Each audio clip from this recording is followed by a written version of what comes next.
যে ওরা দুজনে হয়তো একে অপরকে পছন্দ করে।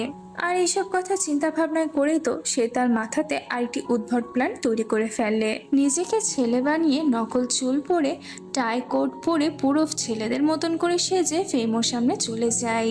কিন্তু মজার ব্যাপার তো এটাই ছিল যে ফেমোর উপরে রাগ দেখার বদলে ওর সাথে পুরো ফ্লার্ট করতে থাকে। এমনকি সেও টাই ধরে ওকে নিজের কাছে টেনে নেয় এবং ওকে বলতে থাকে যে এই ছোট চুলেও তোমাকে দেখতে অনেক বেশি সুন্দর লাগছে। এগুলো শুনে তো নিনা ভয়ে এবং লজ্জায় দৌড়ে সেখান থেকে পালিয়ে চলে যায়। পরের দিন আমরা দেখি যে একজন ফেমাস বিজনেসম্যান ফেমোর ফিল্মে ইনভেস্ট করার ব্যাপারে বলছিল। কিন্তু যখনই ফেমের ব্যাপারটা জানতে পারে যে বিজনেসম্যান আর কেউ না বরং নিনার এক্স বয়ফ্রেন্ড, তখনই তো তার মুডটা পুরো চেঞ্জ হয়ে যায়। আর সে তার বিজনেসের উপরে কোনো ইন্টারেস্টই দেখাচ্ছিল না। সেই সময় সেখানে নিনা চলে আসে। ফেমো সাথে সাথে ক্যামেরা অফ করে দেয় যাতে নিনা তার এক্স বয়ফ্রেন্ডকে স্ক্রিনে দেখতে না পারে। কিন্তু সে চালাকি করে অন্যদিকের ক্যামেরাটি অন রাখে যাতে করে এক্স তাদের সমস্ত কিছু দেখতে পারে। এরপরে ফেমো নিনাকে তার কাছে রাখে এবং তার সাথে ফ্লার্ট করতে শুরু করে দেয়। এমনকি সে আজকে নিনার সাথে অনেক সুন্দর করে কথাও বলতে থাকে। আর তার কথার বাহানায় সে নিনাকে সুন্দরভাবে টাচ করতে থাকে। তাদের দুজনের এইসব কর্মকাণ্ড তো নিনার এক্স লাইফ দেখছিল। ফেমো তো তখন নিনাকে বলে যে দেখো তো আমার চোখে মনে হয় কিছু একটা পড়েছে।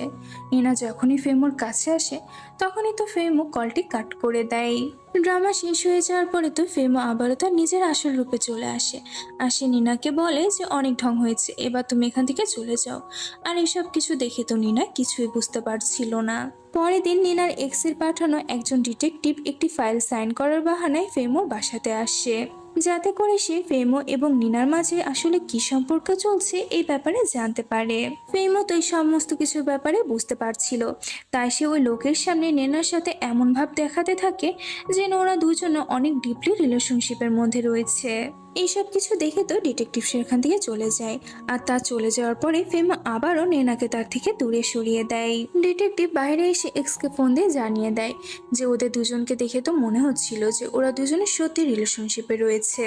এগুলো শোনার পরে তো এক্স তখন নিনাকে তার লাইফে আবারও ফিরে পাওয়ার জন্য নতুন প্ল্যান তৈরি করতে থাকে। পরবর্তী সিনে আমরা দেখতে পাই যে ফেমো তো নিজেকে সিরিয়াস দেখানোর অনেক বেশি চেষ্টা করে যাচ্ছিল। তবে ফেমোর মনের মধ্যে থেকে এবং তার মস্তিষ্কের মধ্যে থেকে নেনাকে সে একদমই সরাতে পারছিল না। নিনা ফেমোর জন্য অনেক ভালোবাসা নিয়ে কিছু স্পেশাল ডিশ বানায় যেগুলো তার বাবা তাকে শিখিয়েছে। কিন্তু ফেমো তো খাবারগুলো একটু টেস্ট করার পরে নিনাকে ইচ্ছে করে বলতে থাকে যে তার খাবারগুলো একদমই পছন্দ হয়নি। এটি শুনে তো নিনার একটু মন খারাপ হয়। আর সে যখনই সেখান থেকে উঠে চলে যায় তখন